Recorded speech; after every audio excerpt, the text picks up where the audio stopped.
Guys welcome back to my YouTube channel. মই জুবি গগৈ ডেকা।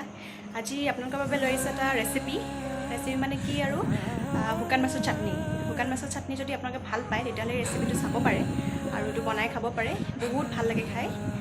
আগতে মানে মই শুকান মাছ ভাল পোৱা নাছিলোঁ, কিন্তু আমাৰ ঘৰৰ ওচৰৰে বৌ আছে, বৌৱে মানে বহুত ধুনীয়াকৈ বনায় শুকান মাছৰ চাটনিটো। তাৰপিছত মানে কি সেই বৌৰ পৰাই মই শিকিলোঁ আৰু আজি মই সেইটো বনাম আৰু আপোনালোকে চাই থাকক। যদি ভাল লাগে তেতিয়াহ'লে আপোনালোকে বনাই খাই চাব পাৰে। বলক আমি পাকঘৰলৈ যাওঁ আৰু পাকঘৰত বনাওঁগৈ, চাই থাকক আপোনালোকে। এইখিনি শুকান মাছখিনি সৰু সৰুকৈ কাটি ল'লোঁ। তাৰপাছত অলপ দেৰি গৰম পানীত ভিজাই থৈছোঁ, তেতিয়া মানে কি হয় শুকান মাছটো অলপ কোমলি যায়। তাৰপাছত আৰু মাছটোত কিবা যদি লেতেৰা থাকে সেইবিলাকো ওলাই যায়।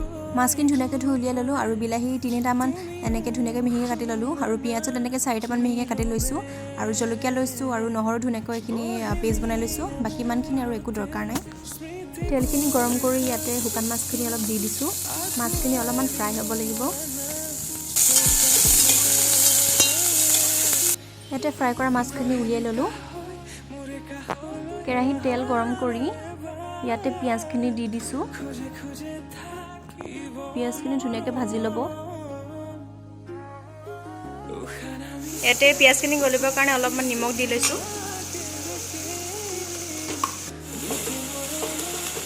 এতিয়া ইয়াত পিঁয়াজ ফ্ৰাইখিনি হৈ গ'ল। এতিয়া এই নহৰুখিনি ইয়াত দিয়া হৈছে। তাৰপিছত আৰু লগতে জলকীয়াখিনিও দি দিছোঁ ইয়াতে।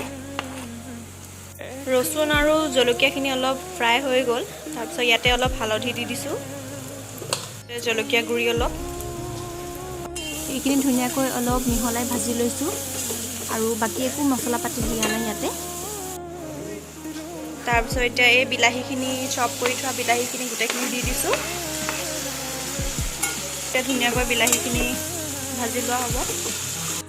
এতিয়া অকণমান দেৰিৰ কাৰণে ঢাকনিখন মাৰি দিছোঁ, বিলাহীখিনি অলপ চফ্ট হোৱালৈকে। ভাজি থোৱা মাছখিনি হেতাখন দি অলপমান ভাঙি ল'ব। বিলাহীখিনি অলপ চফ্ট হৈছে, এতিয়া এই মাছখিনি তাতে দি দিম। মাছখিনি ইয়াত মিহলি কৰি ভালকৈ ভাজি ল'ম। এতিয়া জুইটো অলপ কমাই দি ইয়াত ঢাকনিখন দি দিয়া হৈছে। মাছ আৰু বিলাহী দুইখিনি ভজা হৈ গ'ল। ইয়াতে অলপমান পানী দি দিছোঁ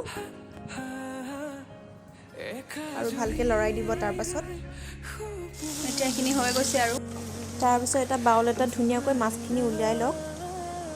এতিয়া এইখিনি খাব পৰা হৈছে আৰু এতিয়া এইখিনি চাওকচোন, ইমান ধুনীয়া লাগিছে দেখি আৰু খায়ো ভাল লাগে বাৰু। এইখিনি সোৱাদ হয়, আপোনালোকে বনাই চাব। আপোনালোকে ভিডিঅ'টো কেনেকুৱা পালে মোক জনাব। তাৰপিছত আৰু ৰেচিপিটো আপোনালোকে ঘৰত বনাই খাই চাব পাৰে। আৰু আজিলৈ ইমানতে মোৰ ভিডিঅ'টো সমাপ্ত কৰিছোঁ। চাই ভাল লাগিছে তেতিয়াহ'লে চেনেলটো ছাবস্ক্ৰাইব কৰি দিব আৰু নতুন ভিডিঅ' দিলে তেতিয়া আপোনালোকে পাই থাকিব। আৰু ঠিক আছে তেতিয়াহ'লে বাই বাই, নেক্সট ভিডিঅ'ত লগ পাম।